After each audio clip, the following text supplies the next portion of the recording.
Have you ever found yourself feeling completely overwhelmed and unsure of where to start on a goal? Just the thought of engaging with your goal can trigger your overwhelm.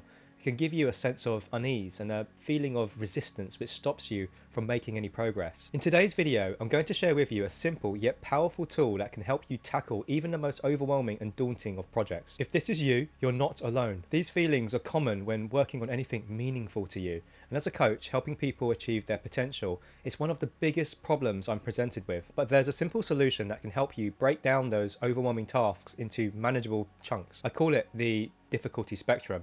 So what exactly is it? It's a systematic way of organizing tasks in order of difficulty from easiest to hardest. By breaking down a project into its component parts and placing them on a line or difficulty spectrum, you can better understand which tasks to focus on first and how to allocate your time and energy. When tackling new and unfamiliar challenges, we often instinctively attempt to dive in, or at least mentally, imagining jumping to actions we think we need to do. But this intuitive behavior often backfires, as we don't know what tasks we should attempt first. And what makes it worse, due to our need for instant gratification and quick results, we often identify tasks that would result in rapid progress and at first glance appear straightforward, but are actually really hard due to their real complexity or difficulty, and we have nothing to compare them to. So we have a pile of undefined tasks of variable difficulty and an instinct to pick the more difficult ones. No wonder you freeze. If this has happened to you before, you know what it feels like, and every time you approach a similar situation, the anticipation can fill you with dread. So how do we make it work for us? If you've ever played a computer game, you'll see how this concept has been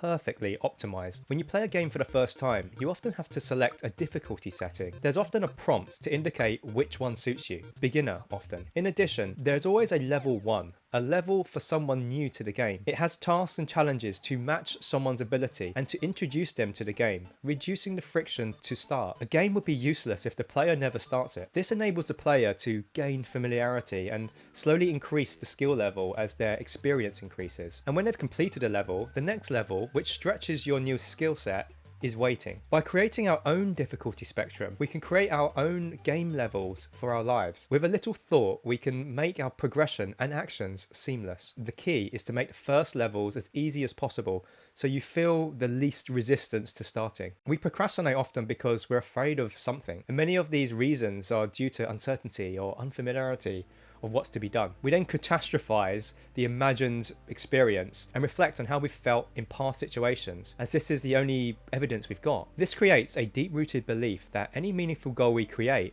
can't actually be started. But we've never had a system to follow that helps ease us in. We can completely break this cycle by using a pre-designed system. By breaking this task down into their smallest components, we give ourselves the greatest chance to get moving and stay moving. Now, this idea isn't just confined to the kind of digital world. We do this in other areas of our lives too. Imagine going on a bike ride in the mountains. If you've got a single gear bike, you know you're in for a challenge. You'll probably get overwhelmed, or it will simply be too much for you to manage. Even the thought of it might put you off from going. Now, this is why bikes have gears. On a bike, your gears allow you to continue to make progress despite any changes in terrain. When you go up steep hills, you shift to a lower gear, and when you're on flat ground or going downhill, you choose a higher gear. We can do the same thing with our projects or tasks or lives. By consciously assigning tasks along the spectrum, we create our very own gears to select from. You can then choose the tasks that you feel you can manage without getting overwhelmed. And if you're struggling to get started, you can always start with the easiest tasks. But here's the thing, just knowing about this concept or the difficulty spectrum isn't enough. If you really want to make this tool work for you, you need to understand exactly how to use it. So here's a step-by-step guide with 5 clear, actionable steps to implement the difficulty spectrum on your next project. Step 1, write down all the tasks involved in the project you're working on. This could be a list of steps required to complete the project,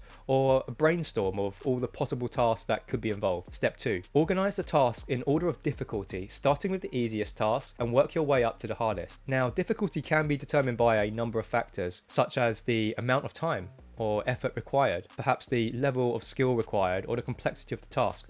Use your intuition here. Assign what feels right, and don't spend too long thinking about it, as you can always change it. Step 3. Use the difficulty spectrum to determine which tasks to focus on first. If you're feeling overwhelmed or unmotivated, start with the tasks that are easier or more enjoyable. And as you make progress and build momentum, you can tackle the harder tasks later. Step 4. Remember that the difficulty spectrum is not set in stone, and as you work through the project, you may find the same tasks are easier or harder than you initially thought. Don't be afraid to adjust the spectrum as needed to reflect your current understanding of the project. Step 5. Finally, be sure to celebrate your progress along the way. Completing even the smallest task is a significant accomplishment. Take these as mini wins and evidence that you are capable of making progress. Now you actually have to go and do it. By following this guide, you'll have a tool that will enable you to make the progress you've always wanted on even the most daunting projects.